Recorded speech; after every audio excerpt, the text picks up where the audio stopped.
salaamaaleykum maa ngi nuyu ku nekk si tur ak sant du nuyu waa école bi yëpp man la Mama Niang di def maa ngi école avocat laa di def premier L2 ñu ngi suñu préparation Fosco du 9 jusqu'au 12 suñu préparation Fosco nag nii dafay tëddee mercredi dina am set setal ngoon bi dina am 15 heures dina am synthèse philo jeudi 10 dina am final interclasse ak kermesse vendredi dina am social suñ jógee si social bi ñuy dem si sabar bi suñu grand sabar bi léegi suñ jógee si vendredi bi ñu ngi am suñu grand cérémonie officielle di woo waa Yoff yëpp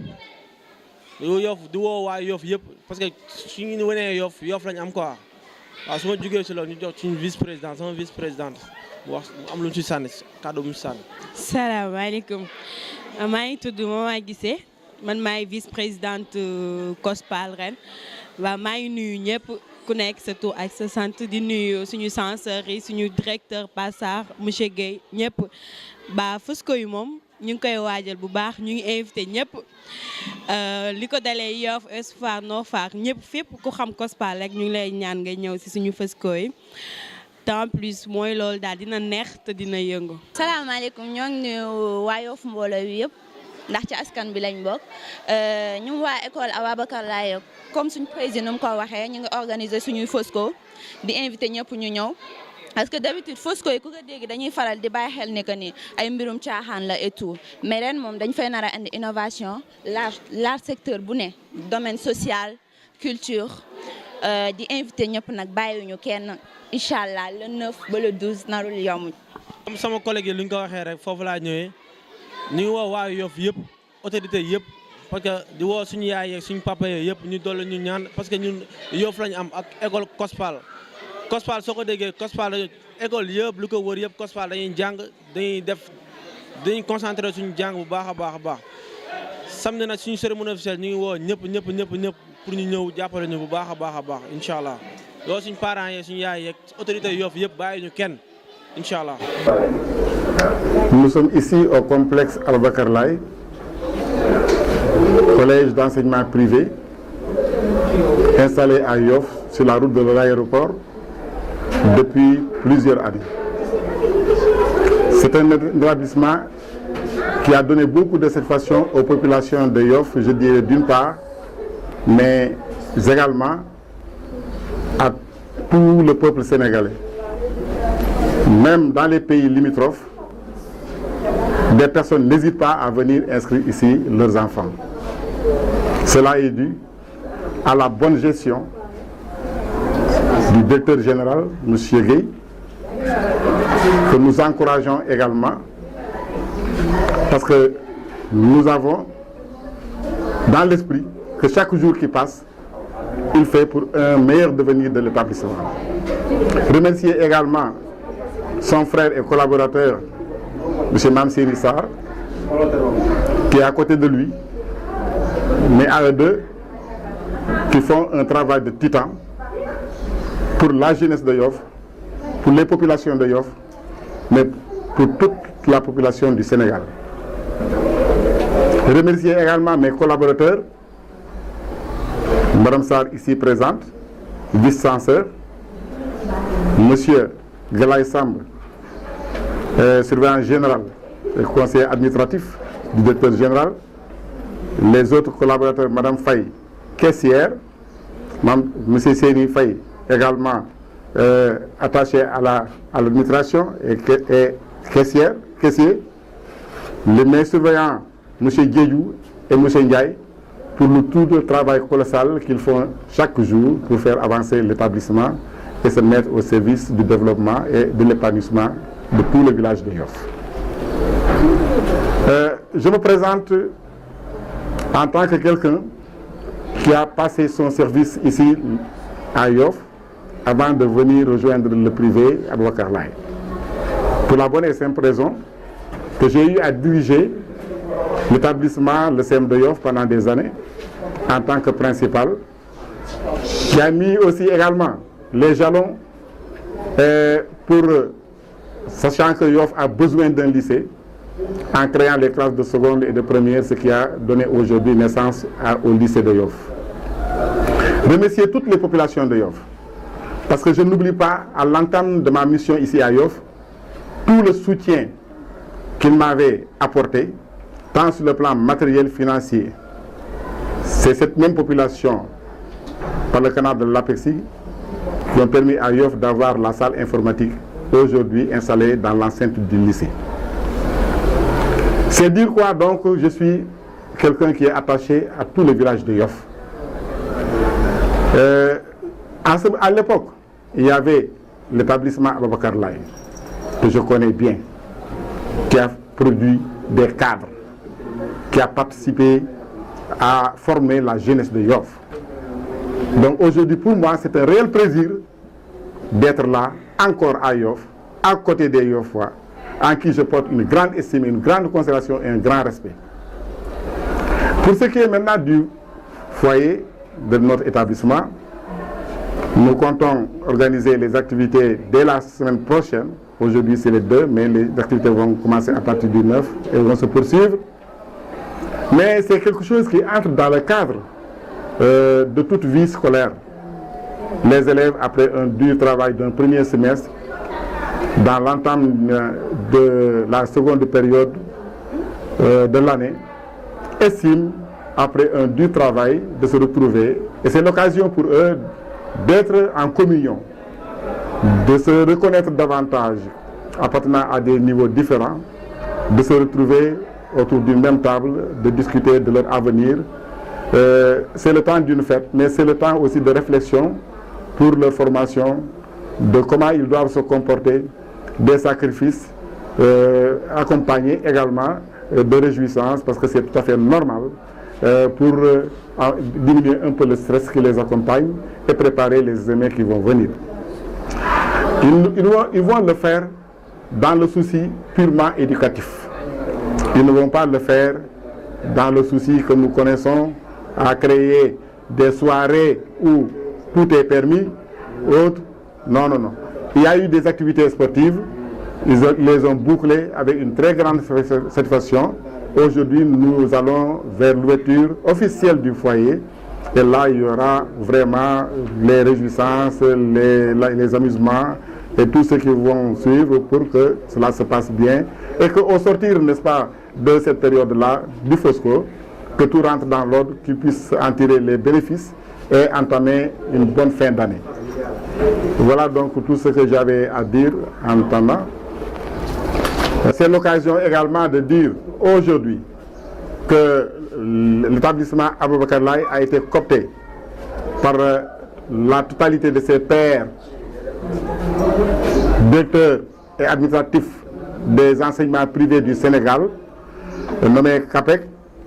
pour l'organisation une rencontre au niveau des Almadies, de l'IEF des Almadies, avec le soutien et la supervision de l'IEF des Almadies. Et donc, ils ont prévu de faire un séminaire au cours duquel tous les problèmes liés à l'organisation, à la formation du personnel dans les établissements privés sera traité à cette occasion-là. Donc, c'est un grand honneur. C'est dire quoi? Que l'établissement Ababakar Laye, au niveau des établissements privés, joue un rôle extrêmement grand, extrêmement important. Pour la bonne et simple raison que M. Cheikh Gueye, qui est le directeur général, vient d'être porté à la tête de cette commission d'organisation et de marketing de la dite organisation CAPEC. Je ne terminerai pas sans remercier mes élèves qui sont vraiment des élèves disciplinés, corrects, mais qui vraiment comprennent la mission qui les attend, parce que tout l'espoir de tout un peuple repose sur la jeunesse, et eux, ils l'ont compris très tôt. Donc, ils sont là, sérieux, travailleurs, disciplinés, et je sais qu'on peut compter sur eux. Je vous remercie. Je suis venu à la banque de Wolof rek ci baat yu gàtt dama tëdd guddi boobu temps j'étais en activité ñu jógee Saint-Louis affecté ma lycée Lamine Gueye ma tëdd ba guddi ma gént géej ma géntee géej bi le lendemain même Dakar ministère ñu ne ma yow dañ la affaire nommé principal du CEM de Yoff ma ñëw kon loolu du hasard bi ma ñëwee école bi effectivement mi ngi ci booru géej ma fekk fii dëkk bu sell dëkku diine nekk dëkku nit ñu nu yar nekk dëkku ñu baax yàlla def école bi ñu créé ko tuddee ko Ababacar Laye bokk ci kër gi takk fa grade bu rëy loolu dox monsieur Guèye def lu mel noonu école bi kon waa Yoff ñoo ko moom Yoff la fi nekkal Yoff nag ñi sàkku ci ñoom toujours ñi nga xam ne ñoo ñu jiitu muy kilifa diine yi ba ci sunu kilifa gu mag gii fi nekk muy Seydina Abdoulaye Thiaw laay di ko ñaanal yàlla may ko gudd fan gis nañu taxawaay bu sell bu rafet bi muy taxaw ci biir Yoff ak ci biir Sénégal ak lu ëpp biir Sénégal ba ci bitim réew waa këram yi muy doom yi di représenté ko dignement di wax loo xam ne tey ku bokk ci xeetu l'islam yaa ngi koy bëggee loolu kontaan ci loolu di ko ñaanal yal na yàlla guddal aw fanam yal na yàlla may ko wér moom moom njabootam ak waa Yoff yépp comme ni ma ko waxee rek monsieur Cheikh Gueye bi muy defar école bi fii defalu ko kenn ku dul waa Yoff war nañ xam loolu bëgg Yoff teg leen ci kaw loolu moo tax mu ñëw indi école am def ko fii waa Yoff it ñu leen di sant di leen gërëm di sa taxawaay bu rafet bi ngeen def àndandoo ak rakkam frère am maam Séni Sarr ñu def liggéey bu rafet xale yi nag Fosco bi ñu def bokk na ci loo xam ne activité élève la élèves yi buñ jàngee école ubbi ba ñu boucler seen premier semestre di entamer deuxième semestre bi dañuy rafetlu ñu toog benn bis daje xamante ci seen biir ndax ñoom ñëpp ñoo bokk ndey ñoo bokk baay xam mission bi ñun mag ñi di xaar ci ñoom te yaakaar naa ne xam nañ ko waxoon naa ko sànq ci français te yaakaar naa ne loolu dafay gën a boole xol yi ndax yàlla moo ko wax yàlla moo ne bu ngeen àndee lu ngeen yóotu mooy jàppal leen ci sama baay daana wax ne benn sànq lañ mënul wat weñ waaye bu ko sànq lañ yépp same fu leen neex yóbbu ko fa kon c'est l'occasion pour ñoom ñu xam ne ñoo bokk ndey bokk baay gën a góorgóorlu xam ne aussi ñun mag ñi suñu xel ak suñu yaakaar yëpp mu ngi ci ñoom xale yi mooy la jeunesse de Yoff et la jeunesse du Sénégal et la jeunesse d'Afrique je vous remercie di leen sant ci loolu. asalaamaaleykum ñu ngi sant yàlla di julli ci yonent bi sallallahu alayhi wa sallam di leen remercier ci seen teewaay fii une télévision Yoff pour le compte Fesco di élève bu école Ababacar Laye war a def ñu leen di nuyu ci turu président directeur général monsieur Cheikh Gueye yokk ci nuyoo bi nuyoo monsieur Sarr nga xam ne mooy directeur administratif et financier ak ensemble personnel bi di nuyu kilifa Yoff yi dale ko ci jaraaf bi ci saltige bi aussi képp ku ci takk ndomb tànk di nuyu famille Maam Limaamu Laay école bi ñu ko tuddee doomam bi tudd Ababacar Laye ku nekk xam na Maam Limaamu Laay dayo bi mu am ci lislaam tax nañu am njort bu rafet ne école bi ci kaw ci kanam lay jëm ki wax sànq mooy monsieur Mbacke Mbaye di censeur bi ki toog sama wet mooy madame Sarr ñu gën ko xam ci Maam Lissoun Fall nekk ci école bi depuis fukki at ak juróom-ñeent naa ne sax bi Cheikh Gueye di ubbi école bi ñoom ñaar la woon ñoo ubbi woon école bi àndandoo di liggéey mu nekk ku fidèle ku compétent doon yaayu xale yi yàgg fi lool macha allah ñu def lu baax ci école bi nag équipe la bokk ndey bokk baay même mi toog di wax ak yéen lébu la Layeen la bokk fii ci goxu Yoff ku dëgg lay sàmm doon liggéey tribunal ba retraité ñu fii nekk fi surveillant général conseil juridique chargé des ressources humaines et administratives depuis 6 mois ñëw ñun ñëpp di jàppale. ki njëkk a wax mooy Mbacke Mbaye doon professeur de mathématiques bu ñëpp ràññee am 73 ans actuellement mais expérience am soxla nañ ko ci école bi mu nekk fi censeur rax ci dolli nekk professeur de mathématiques ñu góorgóorlu di jëmale toujours Yoff di liggéey pour askan bi di dimbali askan bi di ñaan ci waa Yoff jàppale ñu. donc man sama wax bëgguma woon sax mu bari wala mu sori te doo doon juste introduire madame Sarr mi nga xam ne mun naa ne moom mooy école bi parce que moom recteur ñoo tàmbali liggéey bi muy jigéen bu baax bu yiw ñu jël alalam di ko def sax ci élèves yi di leen jàppale nekk seen yaay di fi yenn du guddi bëccëg suba ngoon. ñu ngi remercier aussi di ñaanal suñu naatangoo école yi fi nekk muy maam Abdou Dabakh xam ne suñuy mbokk lañu suñu xarit lañu di ñaanal maam Mandione Lay école am beneen école bi nekk les enseignants ci kanam ak école yi ñu wër yëpp. comme ni ko directeur waxee sànq nag yàlla suturaal nañu ba bi ñu créé fi benn structure bu tudd CAPEP le conseil des acteurs des établissements privés du secteur des Almadies suñu école la ñuy jël jiital ko ci commission d'organisation bi CAPEP boobu nag war nañ sax organiser benn séminaire le 4 et le 5 ñu ci profité pour sensibiliser davantage koy bëggul doon lu am solo loo xam ne dañuy def ay séminaire de formation en management sur le volet pédagogique et autres et pour la défense des intérêts des établissements privés du Sénégal. donc sama kàddu ngeen baal ma su guddee warul woon bari mais il fallait ma introduire tuuti madame Sarr waxaale tuuti histoire di leen gërëm di leen sant di ñaanal suñu élèves yi nag wasalaam.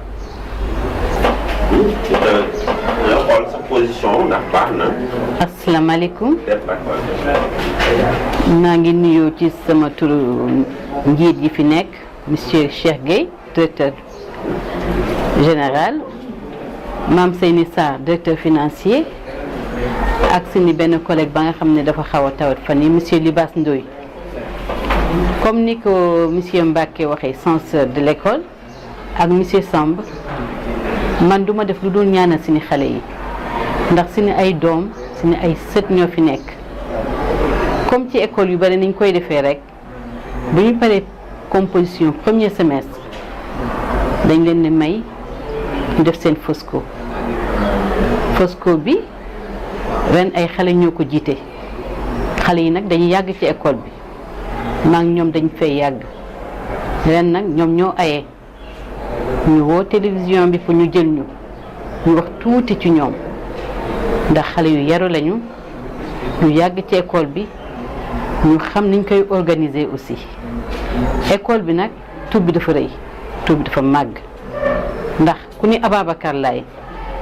xam ne ñu ngi ci biir Yoff te ñun ay taalibe lañu ñuy ñaan nag képp ku dégg appel bi ñuy ñaan pour suñu doom yi muy dignitaire Yoff yi ñu jàppale leen ci ndax tur bi rek woote na ku ni Ababacar Laye foog naa képp kuy laayeen war nga cee mën a taxaw ñuy ñaan ñëpp ñu jàppale xale yi seen bés bi ñu koy commencé du 9 au 12 man taalibe laa ndax Serigne Moussa Gueye Laye mooy sama sëriñ moo koy ñaan moom ak ay mbokkam ñu jàppale xale yi di leen ñaan nag ñu dugg ceeg bisimilahi rahmaani rahim jeex génn ceeg alhamdulilah ndax Ababacar Laye dafa jël ay doomu sëriñ si ñu ngi ci biir école bi xale yi yeneen quartier yi tam ñu ngi ci biir école bi te foog naa sëriñ si seen njaboot fu ñu nekk bu ñu jiitee dañuy ñaan dañ koy am yàlla na ko yàlla nangu te yàlla jàppale leen ci ñu ngi sant ñëpp di gërëm ñëpp.